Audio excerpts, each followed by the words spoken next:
ஹalleluya. நான் மகிழ்ச்சியாக இந்த மாலை வேளையில ஆண்டவருடைய சமூகம் நம்மை சூழ்ந்து கொண்டிருக்கிறது. ஆலயத்தில் இருக்கும் பொழுதும் வீடுகளில் கூடி ஆராதிக்கும் பொழுதும் அவருடைய சமூகத்தை ஈவாக இலவசமாக நமக்கு அழைக்கிறார். சீக்கிரமாக சமீபத்தில் தேவன் நமதிக்கூடிய நாட்கள் சீக்கிரமாக வருகிறது. ஹalleluya. நாள திரும்ப பார்ப்போம்.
Yes.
நாளிலும் கூட ஆராதிக்கவும் துதிக்கவும் உயர்த்தவும் ஆண்டவருமார் ஆசீர்வதிக்கப்படவும் எங்களை கொடுத்த பாக்கியமான ஒரு நாளுக்காக நன்றி செலுத்துகிறோம்.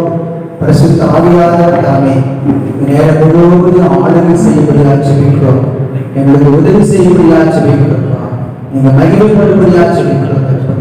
தகப்பனே சத்தத்தை கேட்கிற ஒவ்வொருவருக்கும் தேவனுடைய அனுகிரகம் உண்டாவதாக, தொடுதல் உண்டாவதாகப்பா, ஆசீர்வதிக்கப்படுவார்களாக, விடுதலை அடைவார்களாக, சுகமடைவார்களாக. ஆண்டவரே நாங்கள் பக்தி விருத்தி அடையபடியாகவும் உங்களால் நாங்கள் ஆசீர்வதிக்கப்படும்படியாகவும் உதவி செய்கிறாங்க.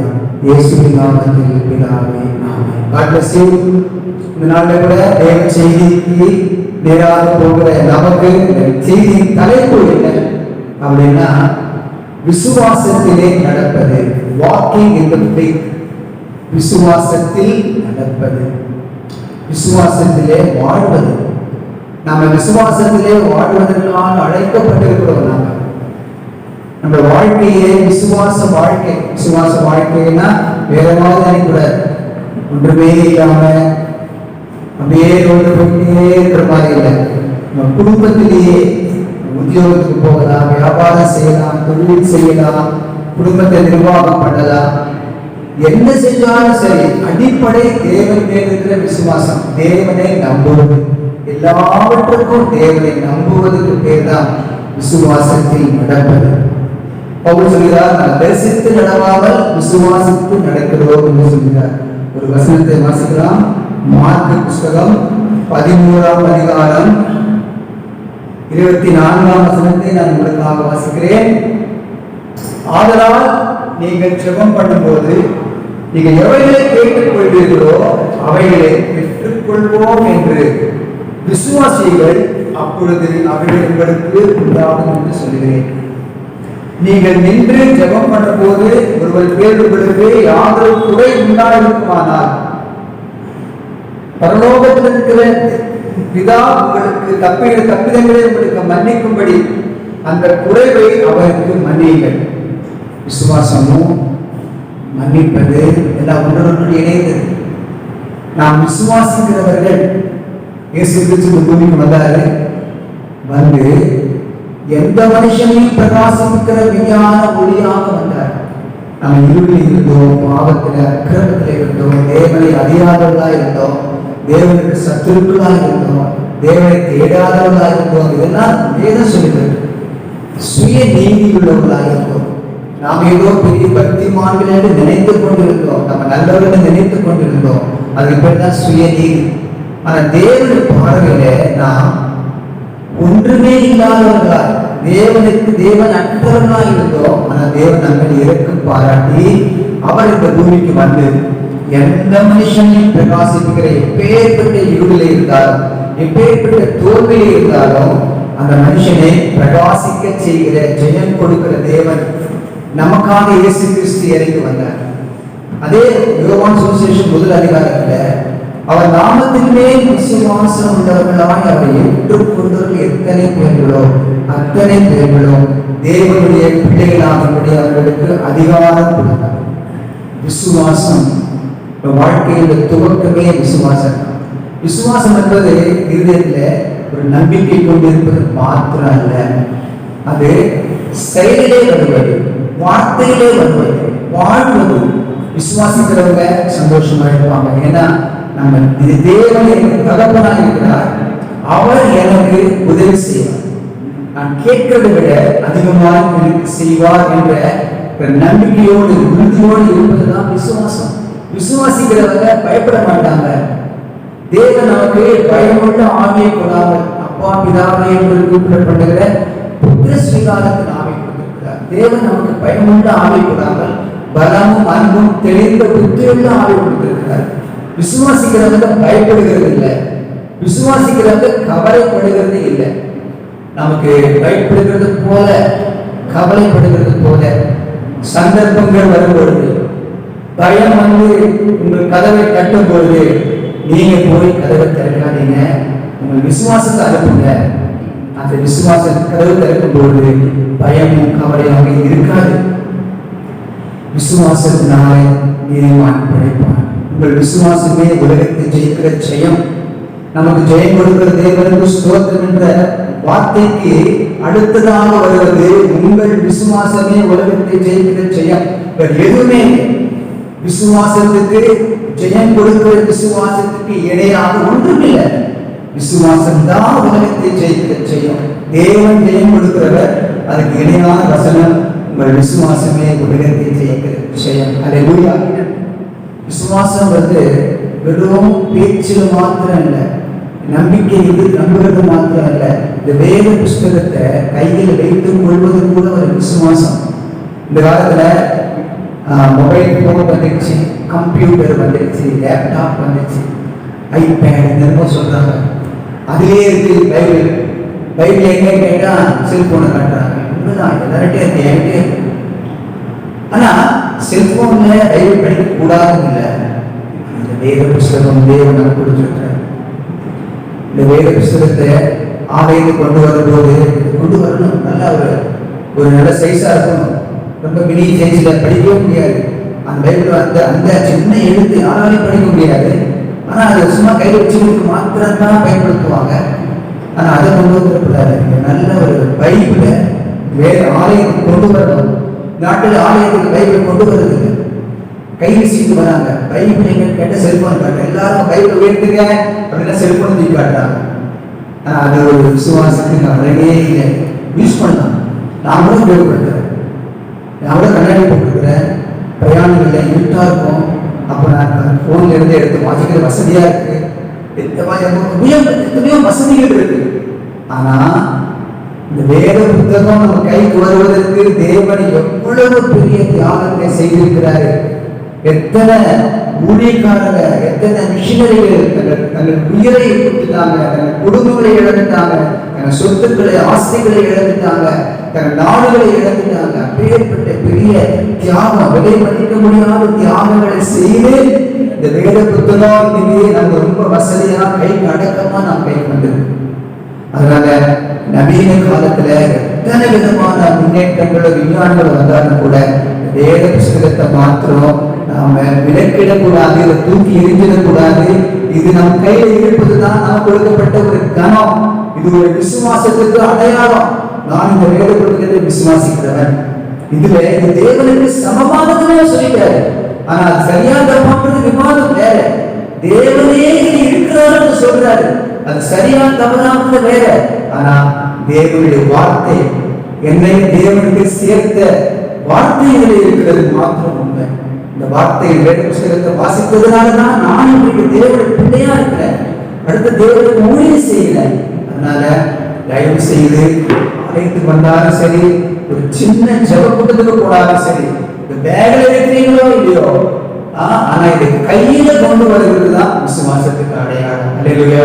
ஒரு ஊழியக்காரன், ஒரு விசுவாசி அப்படின்னா அவங்க என்னையோ தூக்கிட்டு போறாங்க.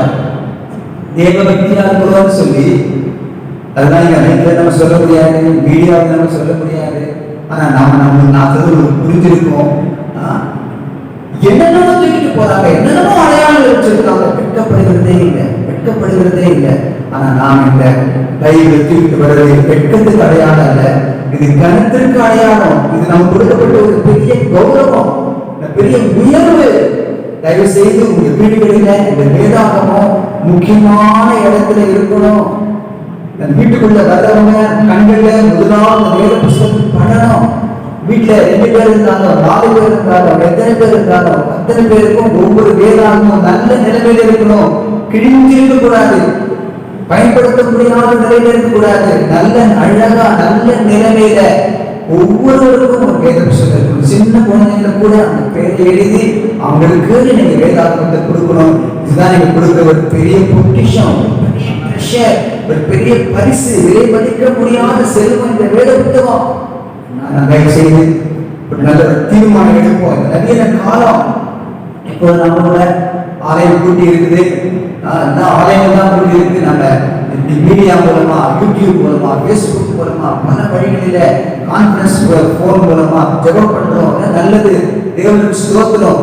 ஆனா இந்த வேத புஸ்தகத்தை மாத்திரம் அதனால தூக்கி எரிஞ்சிடக்கூடாது.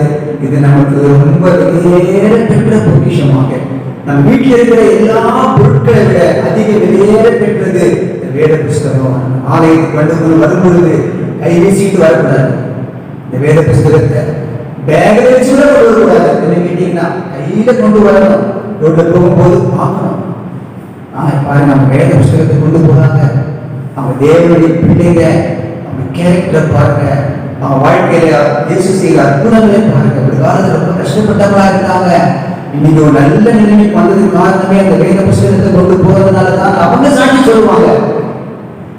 ஒரு காலத்துல ரொம்ப வியாதியா இருந்தாங்க, இன்னைக்கு நல்ல ஆரோக்கியமா இருக்கிறாங்க. இந்த வேத புஸ்தகத்தை கொண்டு போறாங்க. அந்த ஆலயத்துக்கு போறதுனாலதான் அப்படி ஆனாலும் அவங்க சாட்சி சொல்லுவாங்க. அதனால விசுவாசம் செயலிலேயே வெளிப்படுது. விசுவாசம் தாவீது பெரிய அற்புதங்களை செய்தார். விசுவாசத்தினால் ஜெயங்களை பெற்றார். சிம்சோன் பலசாலியா இருந்தார். தேவன் ஆவியால் நிரப்பப்பட்டான். விசுவாசத்தினால பெரிய வெற்றிகளை பெற்றார். ஆபிரகாம் விசுவாசத்தினால வயதான காலத்திலும் அற்புதங்களை அதிசயங்களை பெற்றார். விசுவாசத்துக்கு எதிர்ப்பதம் பயம், ஃபியர். ஃபியர். ஃபியர்ல ரெண்டு விதமான அர்த்தம் சொல்றாங்க. பயம் வரும் பொழுது forget everything and run, எல்லாத்தையும் மறந்து ஓடிடுறது. பிரச்சனை வந்துச்சுன்னா நிக்கிறதே இல்லை. பிரச்சனை வரும் பொழுது எல்லாத்தையும் மறந்து, தேவனை மறந்து, இதுவரைக்கும் நம்முடைய வாழ்க்கையில தேவன் செய்தது எல்லாவற்றையும் மறந்து ஒரே ஓட்டமா ஓடிடுறது. forget everything and run, FEAR. அது இல்லை. ஆனா நாம யாருன்னா face everything and rise. எது வந்தாலும் சரி அதை நாம எதிர்க்கவும், அதை நாம சந்திக்கவும், அதை ஃபேஸ் பண்ணவும் நம்ம நிற்கும் பொழுது, பயம் இல்லாமல் நிற்கும் பொழுது நம் வாழ்க்கை தேவன் உயர்த்துவாரு. அல்லேலூயா. இந்த நாள்ல கூட 1 தீமோத்தேயு 1:7 புஸ்தகம் 1ஆம் அதிகாரம் 7ஆம் வசனம் சொல்லியிருக்கிறவங்களுக்கு நமக்கு பயமுள்ள ஆவியை கொடுக்கவே, பலமுள்ள ஆவியை கொடுத்திருக்கிறார், தெளிந்த புத்தியுள்ள ஆவியை கொடுத்திருக்கிறார். இந்த நாள்ல கூட தாவீதுடைய வாழ்க்கையில அவன் பெற்ற ஆசீர்வாதங்கள், படிப்படியாக அவன் பெற்ற ஆசீர்வாதங்கள். 1 சாமுவேல் புஸ்தகம் 17ஆம் அதிகாரத்துல தாவீதை குறித்து முதலாவது வாசிக்கிறோம். அந்த வசனங்களிலே தாவீது ஆளுநராக இருந்தான். ஒரு விசை ஒரு கரடி வந்தது. கரடியை கொன்று ஜெயமெடுத்தான். தேவன் ஜெயித்து கொடுத்தார். பெரிய சந்தோஷம். அடுத்தது சிங்கம் வந்துச்சு. என்னடா அது எல்லா பிரச்சனையும் நமக்குதான் வருது, யாருக்கும் வர மாட்டேங்குது. கரடியே நம்ம கிட்ட தான் வருது, சிங்கமும் நம்ம கிட்ட தான் வருது. சிங்கம் வந்தது, சிங்கத்திலையும் ஜெயித்தான், கொன்று போட்டான். கரடியும் சிங்கத்தையும் ஜெயித்த பிறகு தாவீதுக்குள்ளே ஒரு விசுவாசம் வளர்ந்துச்சு. தன் தேவன் எவ்வளவு பெரிய வல்லவர், நான் எவ்வளவு சின்ன பையன், எவ்வளவு பலவீனமானவன், ஆனா என்னை கொண்டு சர்வ வல்லமையுள்ள தேவன் எவ்வளவு பெரிய ஜெயத்தை கொடுத்தார். இந்த விசுவாசம் நிறைஞ்சிருந்தது. அவன் நன்றி செலுத்திக்கிட்டே இருந்தான். விசுவாசிக்கிறவங்க நன்றி செலுத்திக்கிட்டே இருப்பாங்க. விசுவாசிக்கிறவங்க அடையாளங்கள் நன்றி செலுத்திக்கிட்டே இருப்பாங்க. எல்லாருக்கும் அவன் முறுமுறுத்துக்கிட்டே இருக்க மாட்டாங்க. முறுமுறுத்துக்கிட்டே நான் விசுவாசம் நான் இருக்கிறேன்னு சொல்ல முடியாது. விசுவாசிக்கிறவங்க நன்றி செலுத்திக்கிட்டே இருப்பாங்க. ஒரு நல்ல விசுவாசத்துல பலவானா இருந்தா ஒரு சின்ன பையன் தாவீது ஒரு முறை இந்த நாட்கள்ல வீடா சாப்பாடு கொடுத்துறாங்க பாருங்க, ஸ்விக்கி, ஜொமேட்டோ, அந்த மாதிரி சாப்பாடு கொண்டு போற ஆண்களுக்கு சாப்பாடு கொண்டு போற சின்ன கையா இருந்தான். ஆனா அங்க பாத்தீங்கன்னா சத்தம் கேட்குது. தேவனுடைய கர்த்தரை தூஷிக்கிற ஒரு சத்தம் கேட்குது. உடனே இவனுக்குள்ள ஒரு வைராகியம் வந்தது. யாரது அப்படின்னு எல்லாரும் நடுங்கிறாங்க. ராஜாவை வீட்டுல உட்கார்ந்து இருக்கிறாரு. அந்த கோலியாத்து பயந்துருக்கு. சேனை தளபதி, சேனை வீரர்கள், சேனைகள் எல்லாமே நடுங்குது. ஒருத்தரும் போய் சந்திக்கிறதுக்கு, எதிர்க்கிறதுக்கு துணிச்சல் இல்லை. ஆனா இந்த சின்ன தாவீதுக்கு தேவன் கொடுத்த விசுவாசத்தின் வளர்ச்சி அந்த கோலியாத்துக்கு நேராக போனார். அவனுக்கு நிறைய ஆயுதம் எல்லாம் கொடுக்குறாங்க, பாதுகாப்பு உடையெல்லாம் கொடுக்குறாங்க. அதெல்லாம் தூக்கி உலகத்தை போட்டுட்டு தேவனுடைய நாமத்தில் வருகிறேன் என்று சொல்லி தனக்கு ஜெயம் கொடுத்த தேவனுடைய நேரங்களை விசுவாசத்தினால போதா ஒரு கல்லு, பூரா கல்லு எடுத்து அடிக்கும் பொழுது தேவனுடைய விசுவாசத்தை கனம் பண்ணினார் என்று வாசிக்கிறோம். படிப்படியாக தாவீது ஒரே அடியா மகாராஜமா இல்லை. ஒரு கரடி, அப்புறம் சிங்கம், அப்புறம் கோலியாத், அப்புறம் பெலிஸ்தீர்கள், அப்புறம் சவுல் ராஜாவே இருந்து வருகிறார். பல பிரச்சனைகள் பல பிரச்சனைகள் வரும்பொழுது ஐயோ எல்லா பிரச்சனையும் எனக்கு தான் வந்து சோர்ந்து தேவையில்லை. நமக்கு ஒரு பிரச்சனை வரும்பொழுது, ஒரு புதுசா ஒரு பிரச்சனை வரும்பொழுது அதை தீர்க்க தேவன் ஒரு புது கிருபை கொடுக்கிறார்கள் மறந்துடக்கூடாது. ஒரு பிரச்சனை எனக்கு வருதுன்னா ஒரு புது கிருபையும் ஆயுதமா இருக்கு. எதிர்ப்புகள் வரும்பொழுது ஒரு புது கிருபை வல்லமை ஆயுதமா இருக்குது. சந்தோஷமா நம்ம எதிர்த்து நிற்கும் பொழுது தேவன் நிச்சயமாகவே நம்ம நிச்சயம் கொடுக்கிறவராக இருக்கிறார். அதே மார்க்கு சுவிசேஷ புஸ்தகம் 5ஆம் அதிகாரத்துல 34, 35 வாசிக்கிறேன் கொடுத்தாங்க. மார்க்கு புஸ்தகம் 5ஆம் அதிகாரம் 34, 35. அவர் அவளை பார்த்து, மகளே, உன் விசுவாசம் உன்னை ரட்சித்தது, நீ சமாதானத்தோடு போ, உன் வேதனை நீங்கி சுகமாயிரு என்றார். விசுவாசம் ரட்சித்தது. தேவன் சொல்லிருக்கலாம், என் வல்லமை ரட்சித்தது சொல்லியிருக்கலாம், தவறே இல்லை. என்னுடைய கிருபை ரட்சித்தது, நான் இறக்கப்பட்டு உனக்கு மீட்பை கொடுத்தேன், ரட்சித்து கொடுத்தேன் சொல்லியிருக்கலாம். ஆனா தேவனும் உன் விசுவாசம் உன்னை ரட்சித்தது என்று சொல்லி அந்த விசுவாசத்தை கனப்படுத்துகிற தேவனாக இருக்கிறார். தேவன் விசுவாசத்தை கனம் பண்ணுகிறவர். தேவனால் கனம் பண்ணப்படுகிற மனுஷன் யார் அப்படின்னா அவரை நம்புவது, அவரை விசுவாசிப்பது. நாட்டில் ஏதோ செய்யணும், நாம எதையாவது செஞ்சு தேவனிடத்திலிருந்து கனத்தை பெற்றுக் கொள்ளலாமா அப்படின்னா முதலாவது அவரை விசுவாசிக்க வேண்டும். இது செய்ய வல்லவனாய் இருக்கிறார் என்று நம்ப வேண்டும். கொஞ்சம் கூட சந்தேகப்படாமல் இதை செய்ய வல்லவனாய் இருக்கிறார் என்று நம்புவதுதான் விசுவாசம். ஹல்லேலூயா. சொல்ல கேள்விப்பட்டிருக்கோம். நான் ரட்சிக்கப்பட்ட 5 வருஷம், 10 வருஷம், 20 வருஷம் ஆகுது. நான் இதுவரைக்கும் நான் ஒரு சிறு பாவமும் செய்யறதில்லை, ஒரு சின்ன கெட்ட சிந்தனையும் வந்ததில்லை, ஒரு கெட்ட வார்த்தையும் வாழ்க்கைக்கு வந்ததில்லை, நான் ஒரு தப்புமே செய்ததில்லை அப்படின்னு யாராவது சொன்னாங்கன்னா அதுக்கு பேரு கடந்திருந்த பொய். பிக் ஃபேட் லை. அதை விட பெரிய ஒரு பொய் இருக்கவே முடியாது. ரட்சிக்கப்பட்ட பிறகு நான் ஒரு பாவமும் செய்ததில்லை, ஒரு சிந்தனையும் தவறா வந்ததில்லை என்று சொன்னா அது மிகப்பெரிய பொய்யாதான் இருக்க முடியும். ஏன்னா எல்லாருமே தவறுகிறவர்கள், எல்லாருமே குறை உள்ளவர்களா இருக்கிறோம் நாங்க. ஆனா தேவனோ நமக்கு உதவி செய்ய வல்லவராக அந்த குறைகளை நாம உணர்ந்து அதை அறிக்கை செய்து விட்டுவிடும் பொழுது முள்ளு மிதிச்சுட்டு என்ன சொல்லுவாங்கன்னா முள்ளு என்ன குத்திச்சுவாங்க. நான் போய் முள்ளு மிதிச்சேன்னு சொல்றது இல்லை, முள்ளு என்ன குத்திச்சுவாங்க.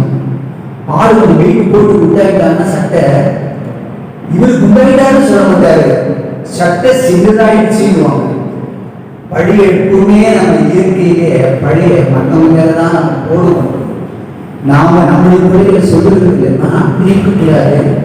நம்முடைய குறைகளை உணர்ந்து பாவங்களை அறிக்கையிட்டு அவைகளை விட்டு விடும் பொழுது தேவன் நம்மை மன்னித்து நமக்கு உதவி செய்ய வல்லவராயிருக்கிறார். விசுவாசம், அது ஒரு விசுவாசம். நம்முடைய குறைகளை ஒத்துக்கொண்டு அறிக்கை செய்து விட்டு விடுவது விசுவாசம். இந்த ஆண்டுல குறைகளை அறிக்கை செய்து விட்டு விடுகிற பிரசங்கங்களை கேட்கிறது ரொம்ப அதிகமாக இருக்கு. ஆரம்ப நாட்களிலே அது மிக அதிகமாய் சொல்லப்படுகிற பிரசங்கங்கள் தேவ செய்தியாக இருந்தது. தேவ செய்தி முழுவதுமே 1 மணி நேரம் 2 மணி நேரம் பிரசங்கம் பண்ணா கூட பாவங்களை அறிக்கை செய்து அதை விட்டு விடுகிற பிரசங்கங்கள் நிறைய கேட்டிருக்கிறேன். அந்த நாட்களில் அப்படிப்பட்ட பிரசங்கங்கள் கேட்பது குறைவாக இருக்கிறது. ஆனால் விசுவாசம் என்பது குறைகளை அறிந்து உணர்ந்து அறிக்கை செய்து விட்டு விடுவது. ஹல்லேலூயா. ஆண்டவர் கர்த்தர் அப்படிப்பட்ட கிருபை தருவாராக.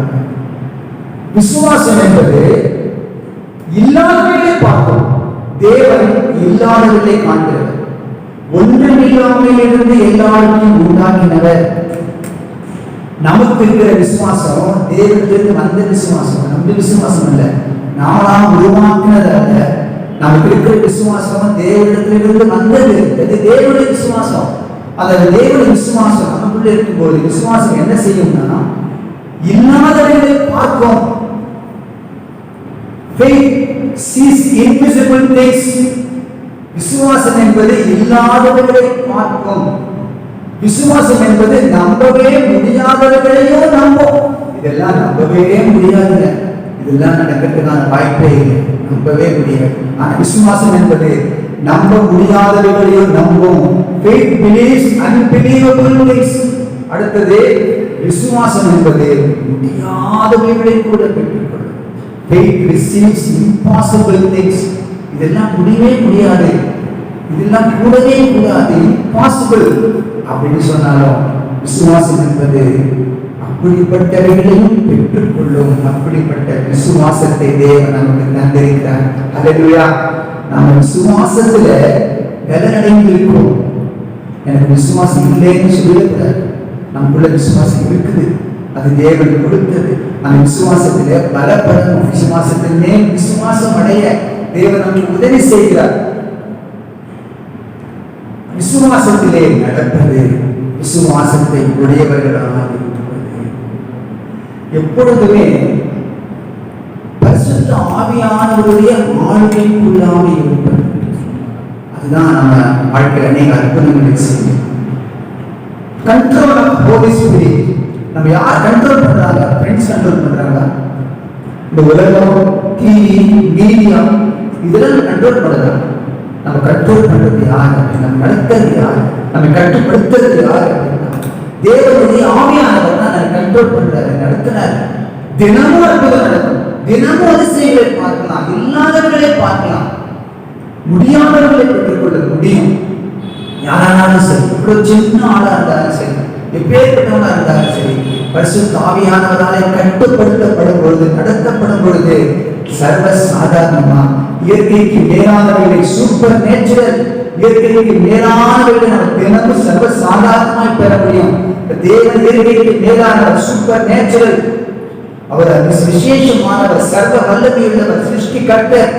அவர் நம்மை கட்டுப்படுத்தும் பொழுது, நடத்தும் பொழுது நம்ம தினந்தோறும் அற்புதங்களை பார்க்க முடியும். நம்ம சொந்த வாழ்க்கை, அனுதின வாழ்க்கையில, நம்ம குடும்பத்துல அற்புதங்களை பார்க்க முடியும். மோசே திக்குவாய் உள்ளவனாயிருந்தார். மோசே தேவன் ஊழியத்துக்காக தலைமைக்காக அழைக்கும் பொழுது, என்னை விட்டுங்க, என்னால் முடியாது, பேசவே வராது, திக்குவாய் மந்த நாவல். ஆனா தேவன் சரி சரி விட்டுறேன், வேற ஆடத்துக்கு வேற ஆட பார்த்துட்டு போறேன், ஏற்கனவே கத்தி எடுத்து ஒரு கொண்டு தொலைச்சிட்டேன், இந்த மாதிரிலாம் எனக்கு தேவையில்லை, விடவே இல்லை. அந்த மோசையை தான் அவரை பலப்படுத்தி தைரியப்படுத்தி அவனுக்கு ஆளுநர் ஒரு சொந்த சகோதரனையே உதவியாக கொடுத்து மோசையை தான் பயன்படுத்தினார். மிகப்பெரிய ஒரு ரட்சிப்பு மோசே மூலமா தான் உண்டு பண்ணினாரு. மோசேக்கு பதிலாக இன்னொருவர் அதை ஏற்படுத்தவே இல்லை, மோசேயை பயன்படுத்தி தான் செஞ்சார். தாவீது 51ஆம் சங்கீதத்தினுடைய தலைப்பு பார்த்தாலே தெரியும், தாவீது எவ்வளவு பெரிய வீழ்ச்சி அடைந்தார். அந்த சங்கீதத்துல படிச்சாலே தெரியும், அப்பேற்பட்ட ஒரு வீழ்ச்சி அடைந்திருந்தாலும் தேவன் தாவீதை மாற்றவே இல்லை. தாவீதை அவர் தைரியப்படுத்தி சரிப்படுத்தி அந்த குறைவை நிறைவாக்கி தாவீதை பயன்படுத்தினார். கர்த்தராகிய இயேசு கிறிஸ்துவின் பெயரே தாவீதின் குமாரன் என்று சொல்ல வெட்கப்படவே இல்லை. சபைக்கு பெயரே தாவீதின் கூடாரம் என்று பெயர். சபை கொடுக்கப்பட்ட அதிகாரத்துக்கு பெயரே தாவீதின் திறவோடு என்று பெயர். புதிய ஏற்பாட்டு முதல் வசனமே ஆபிரகாமின் குமாரனாகிய தாவீதின் குமாரனாகிய இயேசு கிறிஸ்து நாம் சொல்றார். தாவீதுக்கு அவ்வளவு உயர்ந்த நாமத்தை தாவீதை அவரை விட்டு விடவே இல்லை. தாவீதை தூக்கி எறிஞ்சிட்டு வேற யாராவது நல்ல இருக்கானா பார்க்கலாமான்னு சொல்லி தாவீதை அவரை விட்டு கொடுக்கவே இல்லை, விடவே இல்லை. மூன்றாவது சிம்சோன். அது நிறைய உலகத்திலேயே சினிமா படம் தான் எடுத்திருக்காங்க. Samson, Delilah, love stories, love cinema தான் எடுத்திருக்காங்க. அப்பேற்பட்ட ஒரு பேர் பெற்றவர், பேர் போனவர். ஆனாலும் தேவன் சிம்சோனை கொண்டு என்ன செய்ய சித்தமாக இருந்தாரோ அதை செய்து முடிச்சார். சிம்சோனுக்கு சொந்த மனைவியை கணவனை மாத்திட்டார், மாமனாரும் மருமகனையே மாத்திட்டார், ஜனங்கள் தலைவனையே மாத்திட்டாங்க, சிம்சோனை எல்லாருமே மாத்திட்டாங்க. சிம்சோனை வேண்டாம்னு சொல்லிட்டாங்க. ஆனா தேவன் மாத்திரம் சிம்சோனை வேண்டாம்னு சொல்லவே இல்லை, சிம்சோனை மாற்றவே இல்லை. சிம்சோனை கொண்டு என்ன செய்ய திட்டம் போட்டாரோ கடைசி வரைக்கும் செய்து முடித்தார். பேதுரு, புதிய பாட்டில் பேதுரு குறித்து வாசிக்கிறோம். இயேசு கிறிஸ்து எனக்கு தெரியாது சத்தியம் பண்ணி சபித்து இயேசு யாருன்னே தெரியாது என்று சொல்லி மறுதளிச்சிட்டார். ஆனாலும் தேவன் அந்த பேதுரு தூக்கி எரிஞ்சவே இல்லை. பேதுரு பின்மாற்றமாக போய் பழைய வேலை மீன் பிடிக்க போயிட்டாரு. ஆனாலும் பேதுரை தேடி போய் பிள்ளைகளே கூப்பிட்டார், மகனே கூப்பிட்டார். மீண்டுமாக தேர்வு வேலை தேர்வுக்கு தான் கொடுத்தார், யாருக்கும் கொடுக்கவே இல்லை. என் ஆட்டுக்குட்டிகளை மேய்ப்பாயாக, என் ஆடுகளை மேய்ப்பாயாக என்று சொல்லி பேதுரு கையில அது கொடுத்தாரு. பேதுரு மறுதளித்த பேதுரு, சத்தியம் பண்ண பேதுரு, சகித்த பேதுரு கையில மீண்டுமாக அவனுடைய ஊழியத்தை திரும்ப கொடுத்த இயேசு கிறிஸ்து. தேவனுடைய விசுவாசம் எவ்வளவு பெரியது! நம்ம தள்ளி விடுகிற தேவன் அல்ல, அவர் விசுவாசம் உள்ளவர். அந்த விசுவாசத்தை நாம் யாரையும் தள்ளிவிடக்கூடாது. குறை இருக்குது யாரையுமே நம்ம குறை சொல்லிடக்கூடாது, யாரையுமே தள்ளிடக்கூடாது. தேவன் தள்ளி விடுகிறவர் அல்ல, சேர்த்துக் கொள்ளுகிறவர். யோனா ஞாபகம் பழைய பாட்டு காலத்துல நினைவேறி போய் தீர்க்கதரிசனம் சொல்லுது அப்படின்னா அவர் நினைவே போக விரும்பல. அந்த ஜனங்களுக்கு பிடிக்காது, அவன் யூதர் அல்லாதவங்க. அதனால நினைவேக்கு போகாம ஆப்போசிட் டைரக்ஷன்ல எதிர் திசையில தர்ஷீஷுக்கு ஒரு கப்பல் ஏறி விழுதட்டுல போய் நிம்மதியா தூங்கிட்டு இருந்தாரு. அங்க அந்த கதை நல்லா தெரியும். ஆனாலும் யோனாவை நான் வேற கப்பல் இல்லை, போறது வழி இல்லை, அவரே ஒரு சொந்த கப்பல் ஒன்று ஆயத்தப்படுத்தி இருந்தாரு. ஒரு மீன்களை விழுங்கிட்டு கரெக்டா நினைவே கடற்கரையிலே வந்து அந்த மீன் யோனாவை கக்கிட்டு அந்த ஜனரை யாருன்னா மீனையே தெய்வமா வணங்குறவங்களா. மீன் வாயிலிருந்து ஒரு மனுஷன் வந்த உடனே அவங்க அவர் பெரிய தேவ தூதன் நினைச்சு யோனா சொல்றது அப்படியே நம்பினாங்க. தேவன் மைனஸா இருக்கிறத பிளஸ்ஸா மாற்றி போட்டார். ஒருவேளை அவர் கீழ்படிஞ்ச கப்பலை வந்திருந்தா கூட அவ்வளவு வரவேற்பு இருக்குமோ தெரியாது.